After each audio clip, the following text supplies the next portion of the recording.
Programa Cultura Geral. Apoio Faculdades Milton Campos. Venha ser referência. Estude com quem já é. E IEPREV, em defesa da Previdência.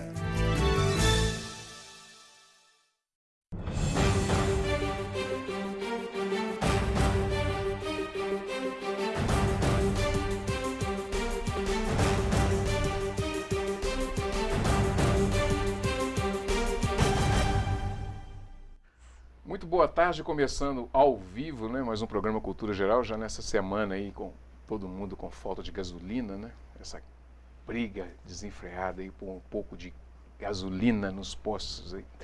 Mas a gente conseguiu hoje fazer o programa ao vivo. Eu até fiquei com medo de incomodar as doutoras aqui e falei, gente, vamos deixar para a semana que vem por causa dessa onda aí.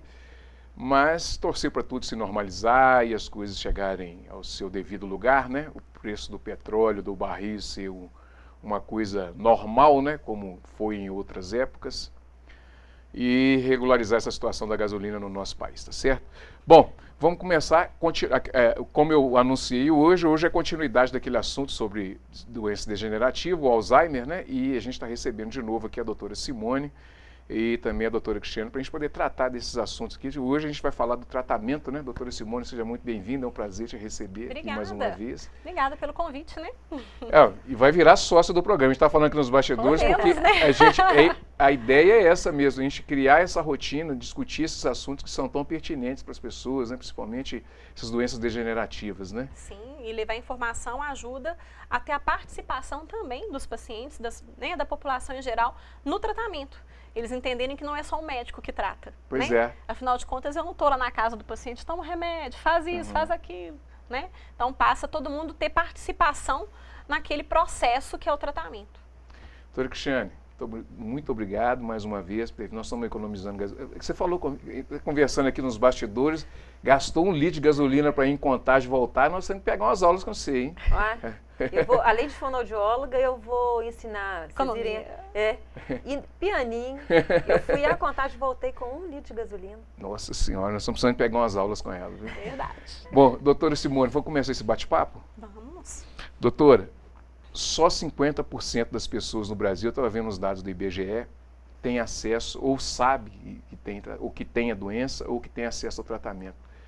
Quais são as melhores formas da gente poder fazer com que as pessoas entendam um pouco mais disso e como é que as pessoas identifiquem essa doença que é o mal de Alzheimer, que tem acometido tantas pessoas na nossa sociedade? É muito interessante a sua pergunta. O ideal, né, seria a gente conseguir dar diagnóstico em formas mais precoces, em formas mais iniciais da doença. E para isso a gente precisa da população informada, de todo mundo entender um pouco mais sobre a doença, para conseguir captar e falar, uai, tá diferente, não tá legal, vamos procurar ajuda, né? Eu acho que da última vez a gente conversou algumas questões, né, Cris?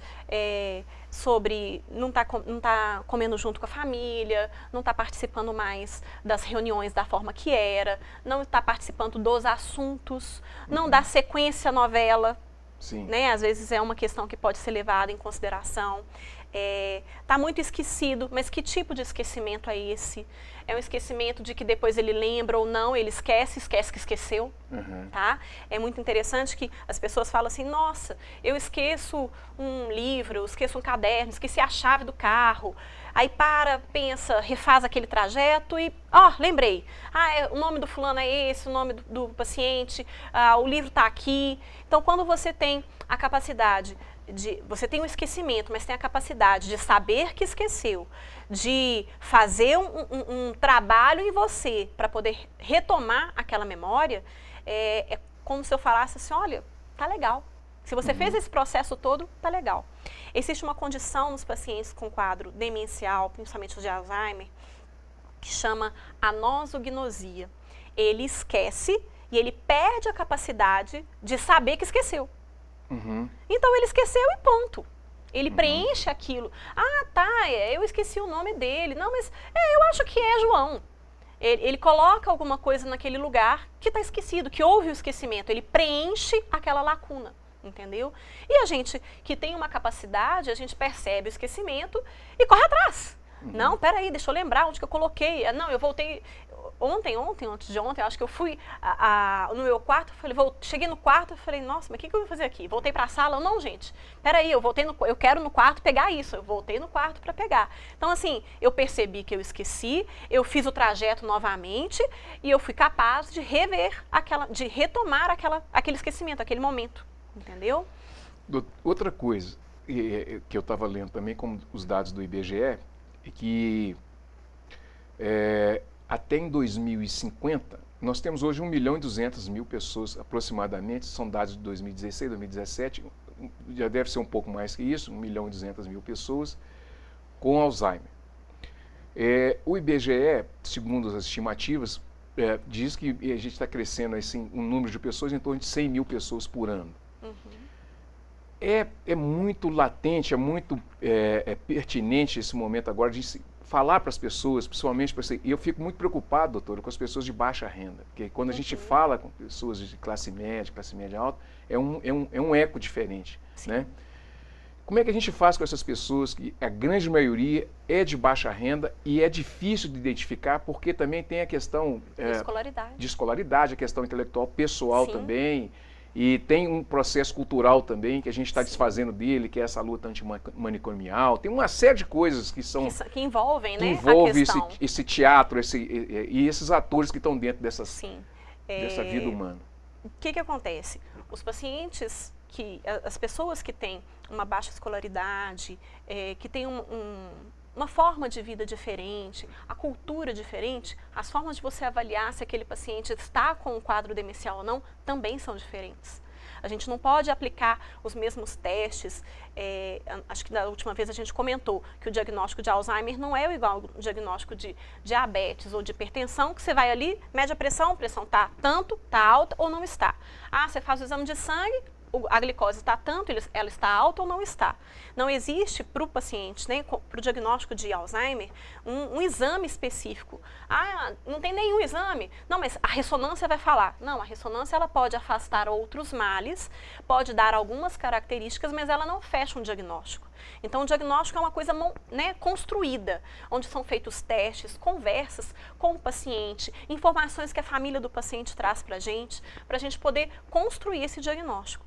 E é diferente quando a gente atende um paciente com um grau de escolaridade mais alto e com um grau de escolaridade mais baixo. Então, nós temos que levar informação, sim, a todos esses níveis, para todo mundo ter a percepção. E não entender e não ficar naquele da idade, que é o famoso preconceito. Né? Não, a vovó está ficando assim porque é da idade. Ela já tem 80, né? É normal. Não, gente, não é normal. A gente tem que entender que o processo do envelhecimento aumenta a chance de ter alterações de memória, mas não quer dizer que todo mundo que envelhece vai ter alteração de memória. Se a gente falar assim, tem pacientes de 96, tem pacientes de 100 anos que não tem alteração de memória. Então, não é todo mundo. Não é o normal do envelhecimento. Igual assim, todo mundo que envelhece tem um cabelo branco, vai ter uma ruguinha. É quase que a gente fala assim, 100%, né?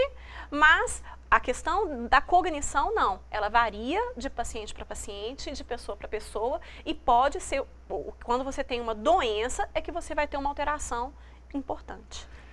Como é que o nível de estresse interfere nessa condição da doença degenerativa, nesse caso do Alzheimer? Onde é que está ligado o estresse? Ele é a mola propulsora seria talvez a mola propulsora? Eu acho que o estresse, a gente já fala não só do estresse, mas dos quadros de humor em geral. A depressão, o transtorno de ansiedade, né, são transtornos psiquiátricos, eles podem acelerar o processo de alteração cognitiva. Tá? Eles podem mascarar e podem acelerar. O que seria o mascarar? Aquele paciente que está parando de conversar, né, tá mais apático, não participa da roda de família, prefere ficar lá sentadinho vendo a televisão, ou prefere ficar no quarto. Aí a família fala assim, nossa, papai está se isolando, então papai está com depressão, né? Às vezes pode ser uma depressão, mas pode também ser um processo inicial de demencial, que é onde ele não consegue fazer uma conexão com o ambiente, né, com a família ou numa festa, então ele prefere ficar na dele. tá? Então as duas coisas podem aparecer juntas, uma pode falsear a outra, né? E, então o estresse entra dentro disso. Se você tem algumas alterações e isso causa um aumento de ansiedade, a ansiedade pode ser tamanha que acelera o processo da alteração, entendeu? Então vira uma bola de neve, sim, né? E, voltando um pouquinho aqui para a juventude, para as pessoas mais novas e tal, a droga, o álcool, ele é também um componente que dispara isso numa determinada idade. Você cansa, vamos dizer isso no popular, vai cansar o cérebro mais cedo? Não sei se eu usaria o termo cansar. Eu usaria o termo deteriorar, deletar, tá? O que a gente sabe do Alzheimer é que você tem alterações a nível moleculares, celulares, tá? Você tem um neurônio no cérebro que preenche, que faz as conexões, e aonde você tem interferências nesse neurônio e morte de neurônio, tá? Placas dendríticas que interferem. Quando você já tem isso, já pode, né, dizer que aí o paciente já tem lesão neuronal a ponto de manifestar a questão do Alzheimer. Álcool, drogas em geral, eles também causam alteração cerebral. Então, se você já tem uma causa e você soma outra que prejudica, o que você faz? Você antecipa aparecer a doença. Porque você já tem coisas interferindo no funcionamento cerebral, entendeu? Deteriorando esse funcionamento, não é melhorando, né? Seria deteriorando mesmo. E aí você facilita o aparecimento, antecipa o aparecimento, às vezes, de um processo demencial.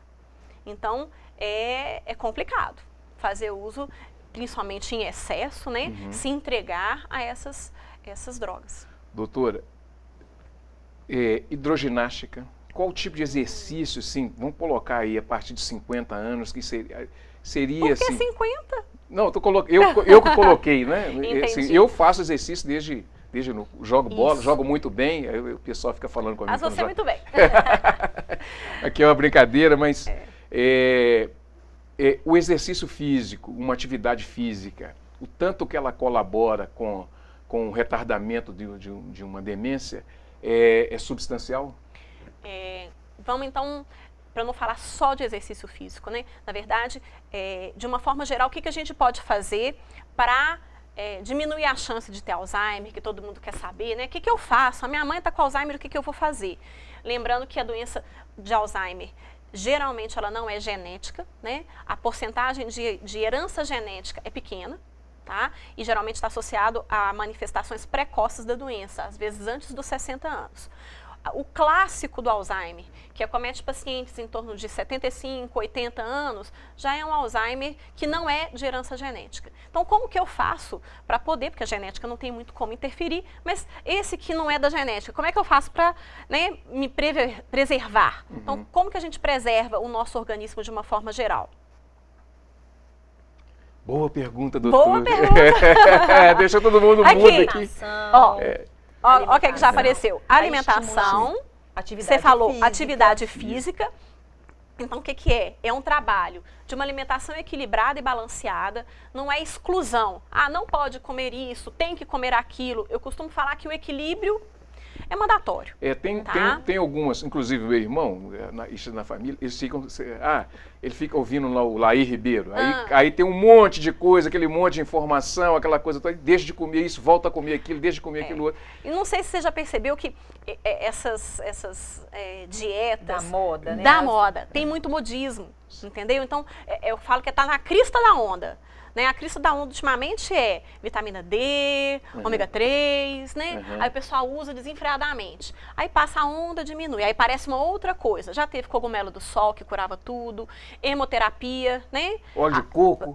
Que injetava o próprio sangue, só que intramuscular. Então, todas essas cristas de onda, que são milagrosas, a fruta que cura tudo, eu acho que a gente tem que ter muita crítica e muito equilíbrio na hora que a gente lê uma reportagem, escuta pessoas falando sobre isso, porque se fosse 100% verdade, né, que mal a gente teria? Curava tudo, né? Cogumelo do sol, tal. Não estou falando que não tem que tomar, mas eu acho que a gente tem que ter crítica na hora de avaliar essas questões, tá? Então, conversar com o médico, né, doutor? Conversar com o médico, avaliar se tem outras ponderações também a serem levadas em conta. Então, eu falei da alimentação, que é assim, base do organismo, e não é só aos 50 nem aos 40, é desde criança. A gente tendo uma alimentação saudável desde a criança, você tem níveis melhores de cálcio no organismo, que você consegue ter ossos melhores, você consegue ter um desenvolvimento motor melhor, músculos melhores e uma saúde de uma forma geral melhor, né? Se você começa desde lá da infância. Ah, mas então eu já estou com 60, não vale a pena? Vale. Vale a pena interromper o mau uso, que seja do cigarro, seja do abuso da bebida alcoólica, para melhorar a sua alimentação. Faz diferença sim. Além da alimentação, você citou a questão da atividade física.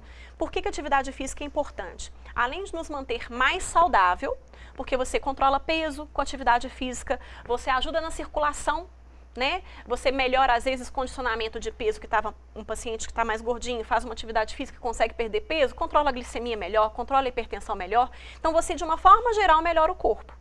E se você está melhorando a saúde, músculo. isso, se você melhora a saúde de uma forma geral do organismo, você também melhora para o cérebro, né? Então, assim, o que a gente tem que ver é tentar preservar o cérebro de coisas que podem deteriorá-lo. Então, assim, controle da pressão arterial, controle da diabetes, com atividade física você consegue. E um pilar também que é importante, que eu falo que a atividade física trabalha o músculo, né? Musculatura, perna, braço, que é importante. Mas nós temos também uma forma de trabalho de cerebral, de cognição, que vai influenciar e muito na questão da memória, na questão do que a gente pode preservar do nosso cérebro, que é a questão do estudo. Né? Então, quanto mais você aprende ao longo da vida, você vai criando, sabe aquela gordurinha extra que ninguém quer, mas para o cérebro é muito importante? É aquele conhecimento extra, que quando você começa a perder, você vai perder o extra, o básico fica. Então, quanto mais você aprende, se chegar o momento de você parar de aprender e começar a perder, provavelmente você vai perder coisas menos significativas. E o núcleo vai demorar mais a ser perdido, entendeu? Então, o trabalho de memória, o trabalho cognitivo, o aprendizado, seja uma língua, seja uma faculdade diferente. Ah, mas eu já tenho 70 anos, vou entrar na faculdade? Gente, eu sei de algumas faculdades que hoje tem um público voltado para o idoso, né? Tem cursos voltados para a população idosa, sejam cursos de computador. Ah, eu não vou mexer no computador porque eu já tenho 60 anos, eu não mexo mais com isso, eu não vou aprender. Aprende sim. É uma capacidade que você pode ter, uma língua nova, isso tudo vai fazer diferença na questão do aparecimento, né, do desenvolvimento aí do Alzheimer. Deixa eu pular para a doutora Cristiane aqui, que está igual plateia aqui, só observando nós dois, né? Eu vou te fazer uma pergunta difícil agora. A música ajuda muito na fonoaudiologia, nessa situação, por exemplo, a pessoa cantar e ouvir as músicas que gosta, e repetir as músicas, isso ajuda muito como exercício, doutor? Música é muito importante, né? Tanto que a gente tem uma especialidade que é a musicoterapia. Então, nas instituições de longa permanência, tem sempre alguém cantando, né, doutora Simone? Tem um cantor, uma pessoa que vai tocar violão, e isso é muito bom, porque aquela pessoa idosa, se a gente faz um resgate de músicas antigas, ou até mesmo músicas mais recentes, isso vai aumentando aí essa estimulação cerebral. E isso ajuda. Muitas vezes, tem paciente que não consegue já uma comunicação, mas você coloca uma música, ele manifesta. Ele às vezes canta, né? Ele canta. Muitas vezes ele não consegue um diálogo, já numa fase mais avançada, não consegue. Mas se a gente coloca uma música que leva ele a uma memória antiga, ele manifesta. Seja com um sorriso, seja com um olhar, ou até mesmo cantando. Isso faz toda a diferença. Então é muito bom, é bom sempre a gente utilizar de alguns recursos. E a música é um excelente recurso. Excelente. Tem pacientes ainda que, por exemplo, tocam algum instrumento de sopro, alguma coisa assim, que você consegue... Numa fase inicial para moderada, a gente ainda consegue isso, né, Simone? Sim. Numa fase mais avançada, a gente já não vai conseguir isso. Então, se a pessoa, ela, por exemplo, tocava um violão, talvez a gente consiga manter, ou até mesmo estimular. a gente tem um colega, uma especialidade, que é a terapia ocupacional, que nos auxilia aí, né, Simone? Que ele vem de conjunto com essa parte, né? Porque a equipe, não adianta ser, é igual a Simone falou, não é só o médico, é todos os outros profissionais.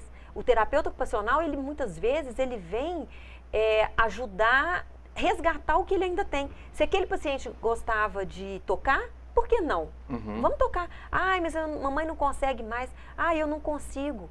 Mas pode conseguir alguma coisa. Não precisa ser uma música inteira, mas ele pode conseguir ou soprar, ou uma flauta, ou um violão. É muito legal. E isso vale a pena a gente estimular, né?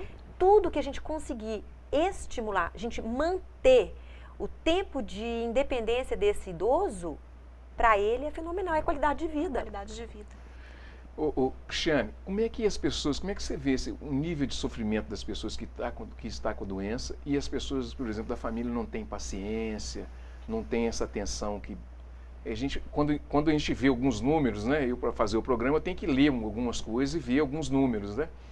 Você imaginar que 50%, né, então 600 mil pessoas não têm acesso a esse tipo de tratamento, assim, ou porque a família negligencia, ou porque a pessoa realmente não sabe que está com a doença, ou que a família não sabe. E às vezes a pessoa faz assim, larga para lá e deixa. O nível de sofrimento é muito grande? É muito alto, tanto do próprio paciente quanto do familiar. Muitas vezes, Betão, a gente tem muito problema com a família.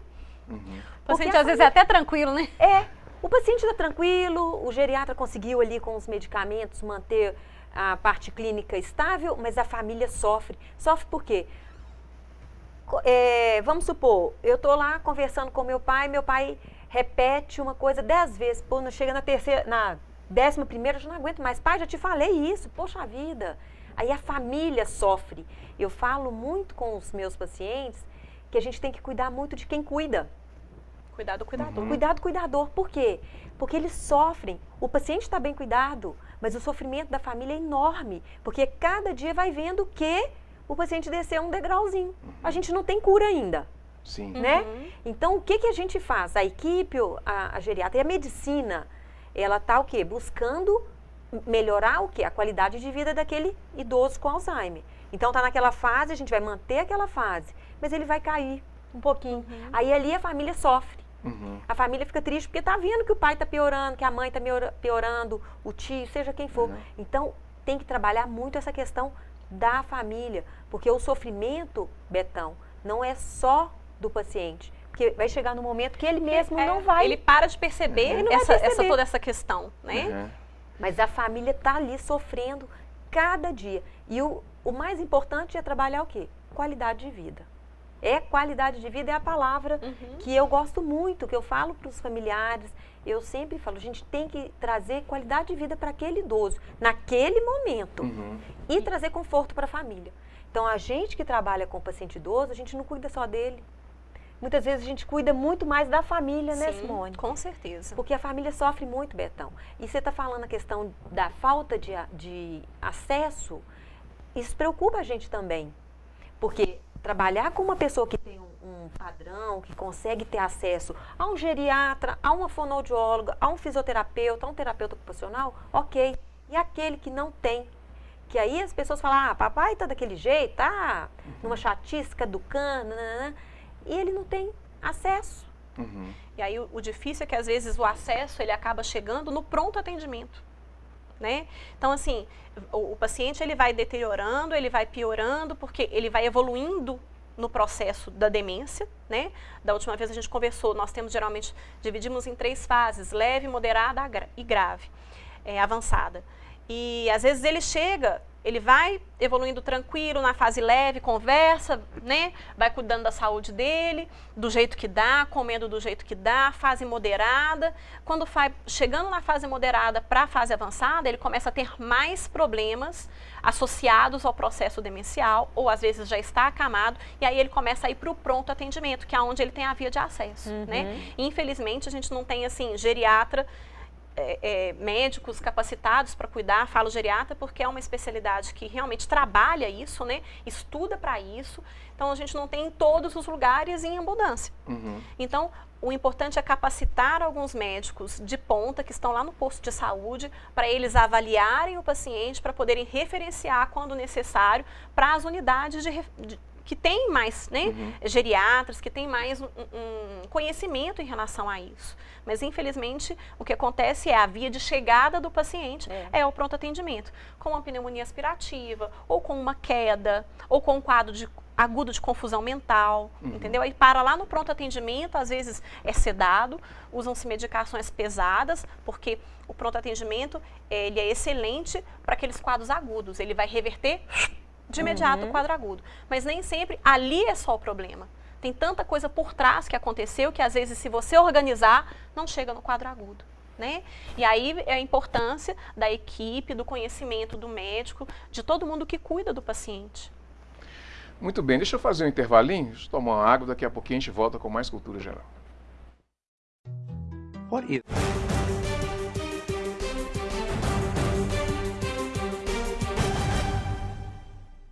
Apoio Faculdades Milton Campos. Venha ser referência. Estude com quem já é. EI é Prev, em defesa da Previdência.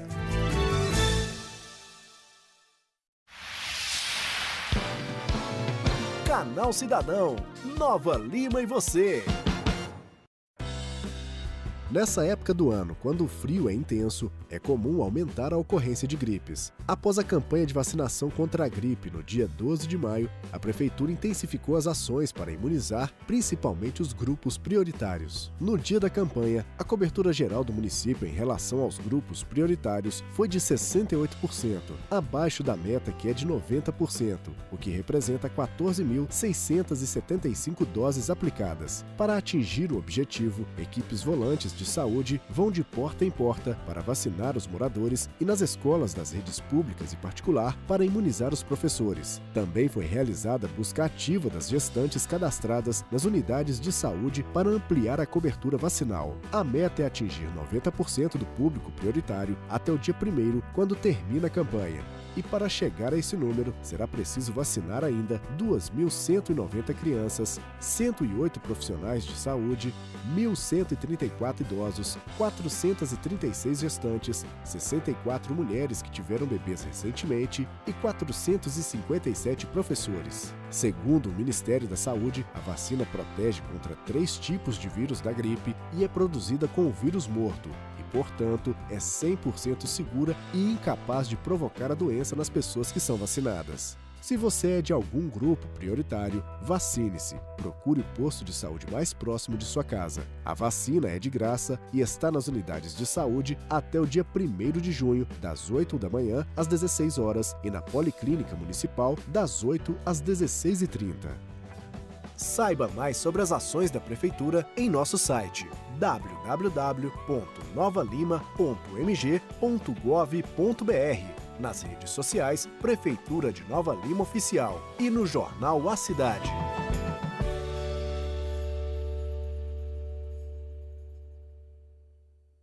Programa Cultura Geral. Apoio Faculdades Milton Campos. Venha ser referência. Estude com quem já é. EI é Prev, em defesa da Previdência.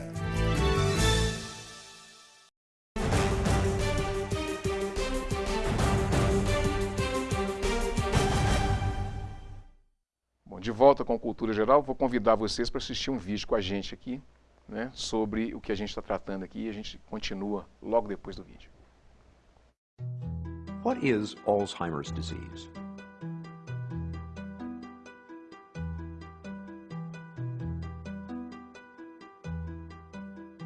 Alzheimer's is a slow, fatal disease of the brain affecting 1 in 10 people over the age of 65. No one is immune.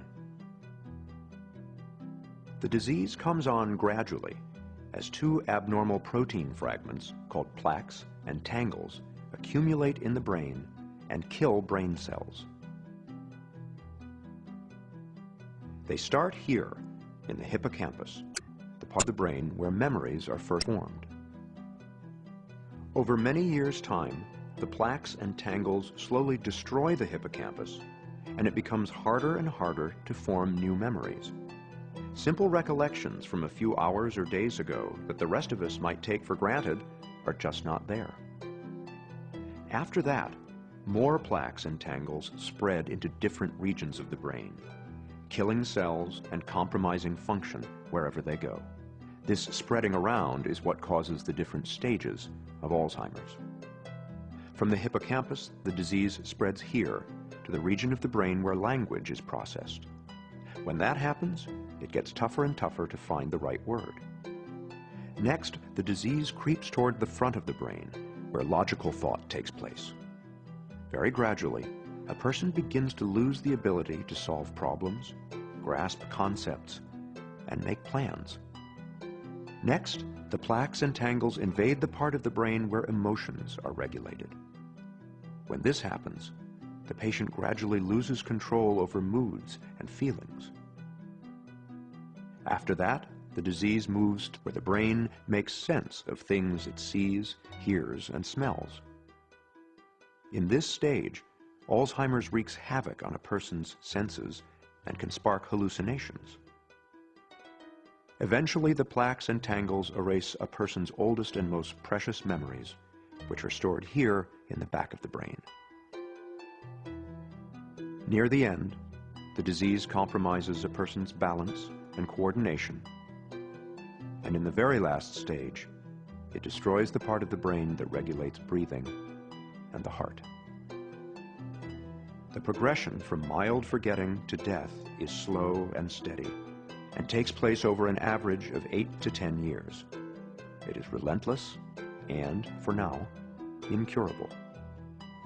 Helping your family, friends, and neighbors to better understand Alzheimer's will reduce stigma, improve care, and even help the fight for a cure. Thanks for helping to do your part. Learn more at www.aboutalz.org. Muito bem, espero ter sido um pouco esclarecedor. Tá bom? Foi bom? Foi ótimo, eu já conhecia esse vídeo, já tinha visto. Doutor, muito bom. Medicamento, a medicação, como é que a gente trata isso, como é que a gente faz isso? Tá. Primeiro, a doença é uma doença incurável, tá? Infelizmente, a gente ainda não tem cura para a demência de Alzheimer, para a doença de Alzheimer. O que nós temos hoje são medicações que estabilizam, na maior parte das vezes, o paciente. Estabilizar não quer dizer nunca mais piorar, tá? Seria lentificar a progressão. É uma doença crônico-degenerativa, né, que vai continuar piorando. Mas ela pode piorar em 2 anos, estar numa cama, digamos assim, para ser bem drástico, ou ela pode levar o paciente para a cama em 10, 15 anos. Então, em 10, 15 anos, até ele chegar a ficar tão limitado funcionalmente, com certeza a qualidade de vida dele vai estar melhor, né? Então, as medicações visam a isso. Nós temos hoje os anticolinestérásicos, que eles diminuem a lesão cerebral que acontece, né, com a doença de Alzheimer, que foi mostrada até na questão do vídeo. E aí tem os nomes comerciais, né, mas as substâncias seriam a donepezila, a rivastigmina e a galantamina, são os 3 anticolinestérásicos que nós temos para tratamento. Esses medicamentos, inclusive, são liberados pelo governo, né? Tem um protocolo para ser preenchido, porque é um diagnóstico que não tem um exame certo, então o médico tem que saber exatamente o que ele está avaliando, o que ele está tratando, vai preencher esse protocolo para o governo poder estar liberando essa medicação, tá? Então essa medicação está liberada para as fases iniciais, moderadas e às vezes até na fase avançada a gente faz uso também. Em algumas fases em fase moderada avançada, existe uma outra medicação que é a memantina, que pode ser usada também para preservar, né, células neuronais e ajudar o paciente na questão comportamental. Então, os anticolinestérásicos e a memantina são os medicamentos que a gente mais usa aí no tratamento para a doença, que a gente fala assim, para tentar dar uma lentificada na evolução da doença. E eles não curam, mas eles podem lentificar. Tem pacientes que respondem muito bem, tá? Tem pacientes que não, que mesmo com a medicação tem uma evolução mais rápida. Isso a gente ainda não consegue definir essa sensibilidade, quem vai responder bem, quem não vai. As medicações têm alguns efeitos colaterais que podem limitar o uso. Então, pacientes que estão muito emagrecidos, pacientes que têm dificuldade de se alimentar, é complicado às vezes a gente usar os anticolinesteráticos. Eles têm por via de regra causar inapetência, náusea, às vezes diarreia. O paciente às vezes já tem um fator de diarreia crônica. Se eu ainda iniciar esse medicamento, ele vai perder peso, ele vai desnutrir. E em vez de eu lentificar um processo de demência, eu vou piorar a nutrição do paciente, ele pode virar óbito por desnutrição. Então tem que ter muito cuidado na hora de avaliar. Ele também interfere em algumas questões cardíacas, então tem alguns pacientes que não podem usar essa medicação, tá? Porque senão eu vou tentar ajudar de um lado, que não é certeza que vai resolver, e vou piorar outro. Com certeza, então, assim, né, temos que colocar na balança e avaliar paciente mesmo por paciente. Então, não é assim, estou esquecendo, vou tomar um remédio que o meu vizinho está tomando para Alzheimer, porque eu também estou esquecendo. Então, realmente, a questão da medicação é séria, né? Tem que ter uma avaliação médica para você não se prejudicar usando um medicamento. E é bem individualizado, né? Sim, Isso é importante. Porque essa questão de usar o remédio do vizinho pode acontecer, né? Pode. Principalmente a gente falando assim com um público mais simples, né? Vamos dizer assim, né? Aí a minha vizinha tomava um medicamento para memória. Então eu vou tomar esse medicamento. Porque para memória vai me ajudar. Nem sempre é assim, né? Pode ter mais prejuízo do que benefício. E além dessas duas classes de medicamento, existem outros medicamentos que muitas vezes a gente lança mão para ajudar no comportamento do paciente. No videozinho seu até mostrou bem, né, Cris? A gente vê muito isso no dia a dia. Inicialmente, a gente foca muito o Alzheimer com memória, mas é uma coisa que evolui. Ele interfere em várias áreas de função do paciente. A capacidade de julgar, a capacidade de estar sentindo, de estar conversando. Então, as alucinações podem acontecer. O paciente fica confuso, extremamente confuso, com mania de perseguição. Então, existem alguns medicamentos mais específicos para tratar o comportamento e não a doença em si. Para a gente, às vezes, dar uma segurada nesses ímpetos que o paciente tem. Porque, infelizmente, a capacidade de julgar dele é afetada. Entendeu? Então, às vezes ele está lá, a Cris está lá trabalhando com ele, né? Seja a questão da linguagem, seja a questão da disfagia, e ele fica bravo, começa a xingar, e cospe, e tenta bater, aí a família fica toda preocupada. Não, desculpa. Então, assim, o profissional que está trabalhando com esse tipo de paciente, ele tem que ter esse conhecimento, a gente tem que ter um jogo de cintura e ver esse limite do paciente, né, Cris? Não sei se você já apanhou, mas eu já tomei uns tapinhos aí de vez em quando, mas é importante. E às vezes a gente precisa de medicamentos para poder estar ajudando nisso. Mas não é só medicamento, tá? Eu acho que medicamento todo mundo fica assim, o tratamento, qual remédio? Mas existem terapias comportamentais, onde a gente aborda o paciente de formas diferentes, modifica alguma coisa na rotina e favorece ele, facilita no cuidado com ele, né? E aí vem toda a equipe que ajuda nisso, o pessoal da fonoaudiologia, o pessoal da terapia ocupacional, fisioterapia. Às vezes você coordena algumas questões que estavam desencadeando uma agitação no paciente e ele fica bem, sem medicação. Então não é só medicamento. Não achem que vão resolver o problema do paciente, né? Com a quadro de agitação só com medicamento. Às vezes, a terapia comportamental, algumas coisas além do medicamento a gente consegue fazer para adiar o uso ou não aumentar a dose, com menos efeitos colaterais. E às vezes é um pouco difícil, né? Porque aí a gente tem que mexer às vezes na rotina da casa. Agora, vamos falar do cuidador profissional e o cuidador de casa, o que a gente estava tratando aqui nos bastidores, na hora que a gente estava passando lá o videozinho. Como é que a gente trabalha isso também, assim? O cuidador profissional e o cuidador de casa, as duas pessoas precisam de acompanhamento também, né? Sim, muito. A gente diferencia, né? Quando a gente tem um paciente com quadro demencial, chega num momento, na fase inicial mesmo, que ele já não pode ficar sozinho, né? Ele já não tem capacidade de julgamento, não tem memória recente, e isso atrapalha na função do dia a dia. Como que você solta esse paciente para pegar um ônibus? Chega no centro, ele esquece. Não sabe onde que ele está, que ônibus que é para pegar, nem nada. Então, muitas vezes, o paciente ele precisa de um cuidador, de uma pessoa que seja responsável por ele. Não que vai ficar lá de mão dada, né, Cris? Não, né? O que o senhor quer? Não, nem necessariamente o cuidador é para isso. O cuidador é para monitorizar, para ajudar o paciente no dia a dia dele. Tá? Às vezes ele não vai estar de mão dada, mas ele vai estar ali por trás para que aquele paciente não tenha problemas consequentes do quadro demencial. E esse cuidador, ele pode ser o cuidador da família, eleito pela família, ou vai ser a esposa ou o esposo, ou vai ser um filho que mora em casa, um filho que está desempregado, ou vai ser uma nora, que eu já vi nora cuidar também, né, de paciente. Então, ou um neto, né, que assume aquele papel de cuidador, de coordenar todo aquilo. Então, seria um cuidador familiar. Mas existem também as famílias cada vez mais né? A gente tem famílias menores, pessoas que para colocar comida em casa tem que sair para trabalhar, então como é que eu vou cuidar? Se eu parar de trabalhar para cuidar da mamãe e do papai, a gente não vai comer, doutora Simone, e aí? E aí vem agora uma nova profissão, que seria o cuidador de idosos, que seria uma pessoa que fez um curso, que estudou para aquilo, para tratar, na verdade, cuidar desse paciente no domicílio. Então tem esses dois tipos de cuidadores. E esses cuidadores, eu costumo falar que a gente tem que ter um olho no paciente e um outro no cuidador.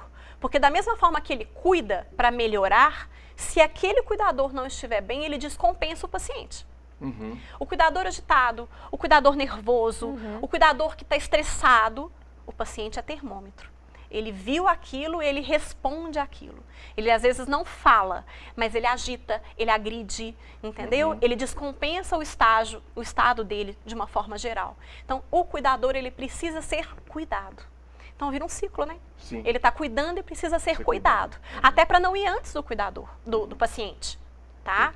E pode acontecer dele ir antes do paciente. Pode acontecer. Eu já tive casos da paciente na cama, estar ali, não falecer, e o cuidador, que era o marido, no cuidado, acabar falecendo. Porque cuidou tanto sem se cuidar, acabou tendo um infarto e faleceu.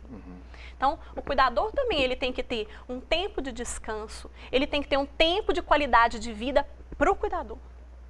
É ótimo, é prazeroso cuidar de quem a gente ama, mas pode ser uma carga muito pesada para algumas pessoas. E somado aos fatores que aquela pessoa já carrega com ela, sejam doenças, sejam problemas de relacionamento, né, Cris? Às vezes, assim, não é aquele filho que vai ser o melhor para cuidar, porque a vida inteira bateu de frente. Sim. Aí o paciente que já está num quadro diferente do dia a dia, ainda pega um filho que ele tinha dificuldade de relacionamento. Então, isso tudo varia. Então, o cuidador, ele precisa se cuidar. Ele precisa estar bem, ele precisa estar equilibrado para poder cuidar. Ter o tempo de descanso dele, né, Cris? E isso é muito importante. Cris, disfagia. O que é disfagia? Betão, disfagia é um nome, uma palavra esquisita, né? Mas para a gente é até muito comum na fase moderada para avançada, né? É o quê? A dificuldade de engolir. Disfagia, dificuldade de deglutir. Ah, mas como assim, Cris? Todo idoso vai ter disfagia? Não necessariamente. É igual a questão da memória. Todo idoso vai ter problema de memória? Não. Vai ter um Alzheimer? Não. Só que a disfagia, o que acontece? Nós estamos aqui, quem nunca engasgou? Que vai, o alimento foi para o buraco errado. Quem nunca? Todo mundo. Aí o que acontece com o idoso com Alzheimer numa fase mais avançada? A musculatura está fraca.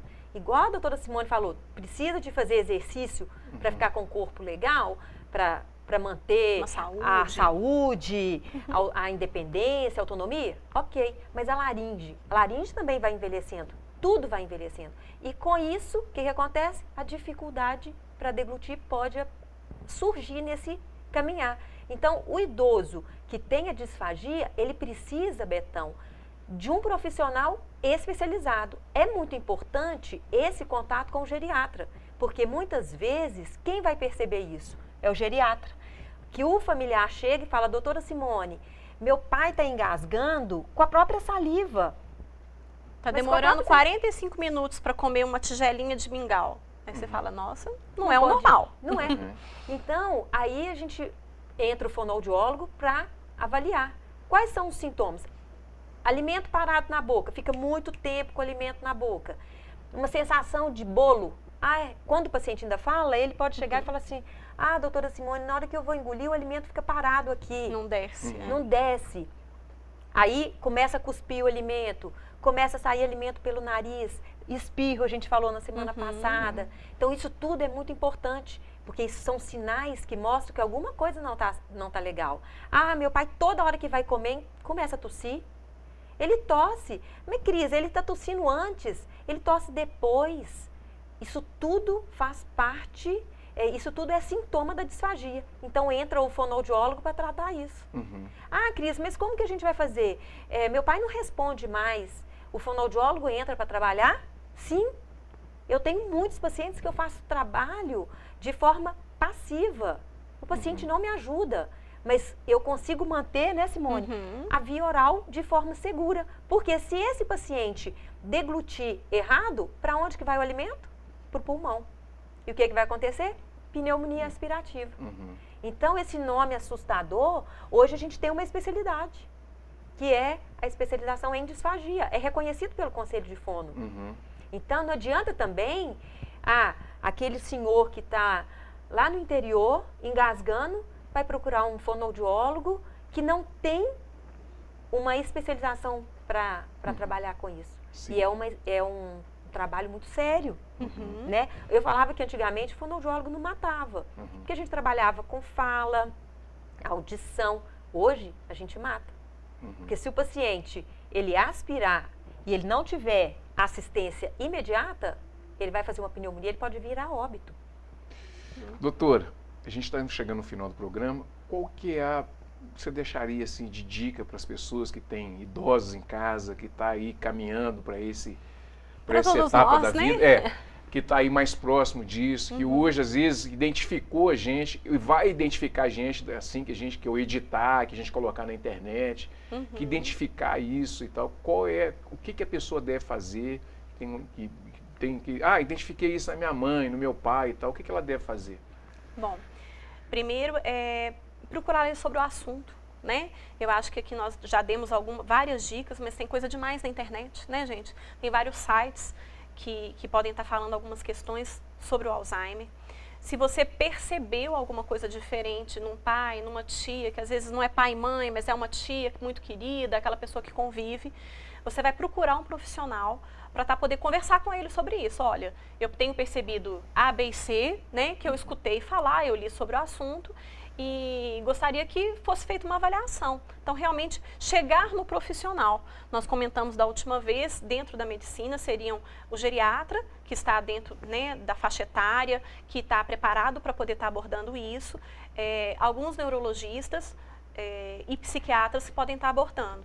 E da mesma forma que a Cris comentou, que dentro da fono existe o especialista da disfagia, dentro da neurologia e dentro da psiquiatria, nós também temos alguns profissionais que trabalham mais com a questão do Alzheimer, do esquecimento, e outros que não têm tanta facilidade para lidar com isso. Então, procure um profissional para poder te orientar, para poder orientar você, para poder cuidar do paciente e orientar a família, que eu falo que é um plus. Né? Não adianta só você pegar e dar um remédio que seja para o paciente ou dar um diagnóstico e soltar isso na família. Eu costumo falar até com os meus pacientes, falo assim, olha, se vocês quiserem, marca um dia de estar vindo aqui os irmãos, né? Os filhos, ou a esposa com os filhos, o esposo com os filhos, para a gente poder conversar e vocês entenderem a doença, tá? Porque eu acho que é até um preparo, não só da questão do diagnóstico, mas do que vem pela frente. O que eu vou precisar? Às vezes até uma questão financeira que ele vai ter que se preparar, que a família vai ter que se organizar, de falar assim, olha, nós vamos segurar as pontas por um tempo, porque daqui a pouco a gente vai ter um gasto maior, né? Vai ter que investir mais ali com o papai ou com a mãe. Então, fique atento em relação a esses sinais. Se você tem dificuldade, se você não tem certeza, procure realmente a avaliação médica para poder estar dando uma melhor orientação, né? Um melhor cuidado. E em termos de saúde, para todos, eu costumo falar que qualidade de vida. Temos que pensar aí em alimentação, temos que pensar aí em atividade física, temos que pensar aí num trabalho cognitivo, de aprendizado, sempre, tá? Não nos segurarmos, porque eu tenho 40, porque eu tenho 50, porque eu tenho 60, eu não vou para a faculdade, eu não vou fazer um curso de línguas porque eu não vou aprender. Vai sim, vai sim. Se você não está tendo a capacidade de aprender, tem algum problema. E aí você tem que procurar, né, ele. Então, cuide de você, da sua qualidade de vida, da sua alimentação, da sua atividade física. E é fácil falar, é difícil é fazer. É difícil mudar a nossa rotina corrida de trabalho, de cuidar às vezes de criança, ou do marido, ou cuidar de pai e mãe, para ter essa qualidade nossa. Mas é importante, porque se a gente quer cuidar, inclusive cuidar, eu tenho que estar bem. Tá? Muito bem, gente, chegamos ao final do programa Cultura Geral. Amanhã estaremos de volta. Foi um prazer falar com essas duas princesas aqui no meu programa. Um grande abraço e até amanhã, se Deus quiser, com mais Cultura Geral.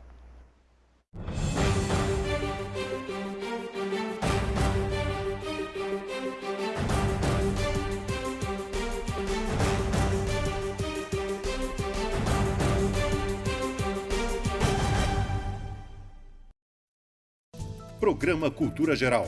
Apoio Faculdades Milton Campos. Venha ser referência. Estude com quem já é.